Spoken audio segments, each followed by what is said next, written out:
ಸುತ್ತಲೂ ತಲೆ ಎತ್ತಿ ನಿಂತಿರುವ ಬೆಟ್ಟ ಗುಡ್ಡಗಳು, ಅದರ ಎಡಭಾಗದಲ್ಲಿ ಸಾಲು ಸಾಲಾಗಿ ತಲೆ ಬಾಗಿ ನಿಂತಿರುವ ತೆಂಗಿನ ಮರಗಳು, ಹಚ್ಚ ಹಸುರಿನ ಮಧ್ಯದಲ್ಲಿ ಬೋರ್ಗೆರುವ ಕಡಲು. ಇದೇ ನಮ್ಮೂರು ಮಂಕಿ ಮಡಿ. ಹೆಸರು ವಿಚಿತ್ರ ಅನ್ನಿಸ್ಬೋದು, ಆದರೆ ಇದರ ಬಗ್ಗೆ ಸಾಕಷ್ಟು ಪುರಾಣಗಳು ಕೂಡ ಇವೆ.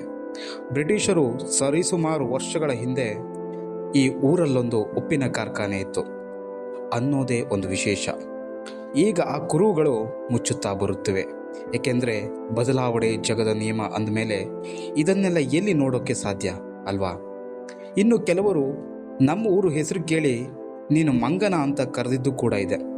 ಕೆಲವೊಮ್ಮೆ ನನಗೆ ಇದೆಂಥ ಊರಲ್ಲಿ ಹುಟ್ಟುಬಿಟ್ಟೆ ಅನಿಸಿತ್ತು, ಆದರೆ ಕಡೆಗೆ ಹುಟ್ಟಿದ್ದು ಇಂಥ ಊರಲ್ಲಿ ಅನ್ನೋ ಸಾರ್ಥಕ ನುಡಿಗಳು ಬಡಿದೆಬ್ಬಿಸಿದವು.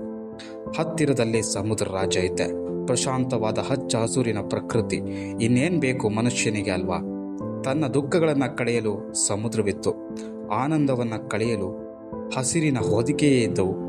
ಎಲ್ಲೋ ಒಂದು ಆರ್ಟಿಕಲ್ ಓದಿದ್ದು ನೆನಪು, ನಮ್ಮ ಊರಿಗೆ ಮಂಕಿ ಎಂದು ಹೆಸರು ಬರಲು ಕಾರಣ ಏನು ಅಂತ.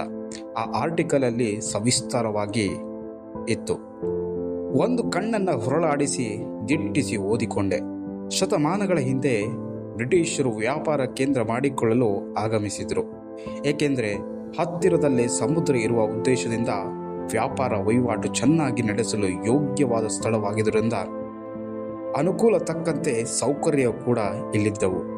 ಹಾಗೆ ಇಲ್ಲಿ ಸುತ್ತಮುತ್ತ ಮಣಕಿ ಎನ್ನುವ ಜಾತಿಯ ಮರಗಳು ಇದ್ದವು. ಈ ಮರಗಳು ಅಪಾರ ಸಂಖ್ಯೆಯಲ್ಲಿ ಬೆಳೆದುಕೊಂಡಿದ್ದವು.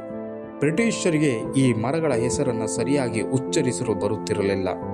ಅವರು ಶಾರ್ಟ್ಕಟ್ನಲ್ಲಿ ಮಂಕಿ ಎನ್ನಲು ಶುರು ಮಾಡಿದರು. ಅಂದಿನಿಂದ ಇಂದಿನವರೆಗೆ ಈ ಊರಿಗೆ ಇದೇ ಹೆಸರು ಬಳಕೆಯಲ್ಲಿದೆ.